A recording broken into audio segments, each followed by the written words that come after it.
ہم نے پتہ کیا سمجھ لیا ہے کہ میرے ذمے میرے بچوں کے اخراجات ہیں، میرے بہن بھائیوں کے ہیں، اس کے علاوہ میری گلی میں، میرے محلے میں، میرے دوستوں میں، میرے رشتہ داروں میں کوئی بچہ کتنا بھی لائق ہو، پڑھے نہ پڑھے مجھے غرض نہیں، اسکول جائے نہ جائے مجھے غرض نہیں، کوئی اس کا کسی قسم کا بھی مستقبل بنے نہ بنے مجھے کیا لگے۔ اور بڑے شاپنگ مال سے جب لوگ شاپنگ کر کے باہر نکلتے ہیں اور پھر دروازے پر وہ باہر آتے ہیں جب، تو ان کی کار کے گرد جب چھوٹے چھوٹے لوگ، چھوٹے چھوٹے بچے خیرات مانگنے کے لیے آگے بڑھتے ہیں، تو پھر وہ ڈھونڈ رہے ہوتے ہیں کہ کہیں نوٹ کھلا ہوا ملے 5-10 کا، تو وہ ہم اس کو تھمائیں گے اور کہیں گے کہ دیکھا میں نے کتنی سخاوت کی، اور وہ بھی اگر ہو تو، ورنہ جھڑک کے گزر جائیں گے۔ وہ احساسات جو آپ کے اپنے بچے کے لیے ہیں، وہ جذبات جو آپ نے اپنے سینے میں اپنے بیٹے کے لیے چھپائے ہوئے ہیں، آپ تو رحمت للعالمین نبی کے ماننے والے ہیں،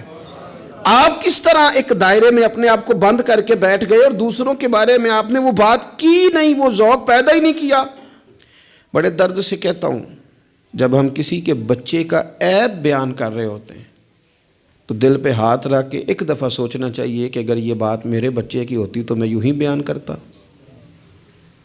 یہی لہجہ ہوتا میرا اس بات کو گفتگو کرنے کا جو میں کسی کے بارے میں اپنے گھر میں کر رہا ہوں، اور میں کہہ رہا ہوں کہ معاذ اللہ اس کے ابے نے حلال نہیں کما کے کھلایا اور اس کی اماں نے تربیت ٹھیک نہیں کی، تو یہ لوگ اس طرح کے، یہ کیا انداز میں اپنے گھر میں اختیار کرتا ہوں؟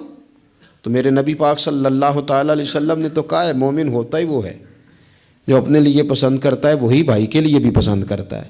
کئی دفعہ میرا بچہ لائق نہیں ہوتا پر میری بہن کا لائق ہوتا ہے، لیکن میرے پاس وسائل ہیں اس کے پاس نہیں ہے، کیوں نہیں میں اسے اپنا بچہ سمجھ لیتا؟ کیوں نہیں میں کہتا کہ چلو میں اپنی کچھ چیزیں وہاں صرف کر دوں اور وہی آگے نکل جائے؟ نبی پاک صلی اللہ علیہ وسلم کی سوچ کیا ہے؟ بخاری مسلم میں حدیث موجود ہے، حضرت خالد بن سعید بن عاص رضی اللہ تعالیٰ عنہ کی ایک بیٹی ہیں، چھوٹی سی بڑی پیاری، نام ہے ام خالد رضی اللہ تعالیٰ عنہ۔ حضور کے پاس نہ کہیں سے کچھ کپڑے آئے، چادریں آئیں، بڑے پیارے کپڑے تھے، حضور نے صحابہ میں بانٹے، ان میں ایک شال تھی، چادر تھی، اس پہ خوبصورت رنگوں کی کڑھائی ہوئی تھی۔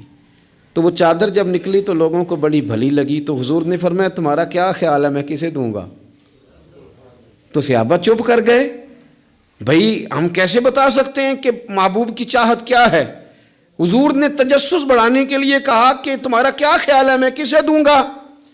لوگ خاموش ہو گئے، تو فرمایا جاؤ کوئی ام خالد کو بلا کے لاؤ۔ ان کے نہ والد وہاں موجود تھے، نہ چچا موجود تھے، نہ خاندان کا کوئی لوگ موجود تھا، فرمایا اس بچی کو بلا کے لاؤ۔ بچی بڑی پیاری تھی، اکثر آتی تھی، تو حضور کی پشت پر نہ مہر نبوت تھی، تو اس کے ساتھ کھیلتی تھیں، تو ان کے والد منع کرتے تھے یہ کیا کرتی ہو؟ تو حضور فرماتے تھے آپ چپ کریں، بچی جو کرتی ہے اسے کرنے دیں، اسے بلا کے لاؤ اس بچی کو۔ ان کے والد کو لوگوں نے جا کے کہا تیری بیٹی کو حضور یاد کر رہے ہیں، تو اپنی بیٹی کو گود میں اٹھا کے حضور کے پاس لائے۔ حضور وہ چادر گھر بھی بھیج سکتے تھے، پر حضور نے نا وہ بچی کو چادر اڑائی اور کہا ہاذا ثنا یا ام خالد ہاذا ثنا، کہا ام خالد دیکھو پیاری کتنی لگ رہی ہے بیٹا، اور تجھ پر جچ بھی کتنی رہی ہے، سونی کتنی لگ رہی ہے، اور تمہیں پیاری بڑی لگ رہی ہے۔ حضور نے وہ تحفہ دیا، پھر ایک موقع پر ایک اور تحفہ حضرت ام خالد کو دیا، اور وہ تحفہ دے کے حضور فرمانے لگے بیٹا اسے پہننا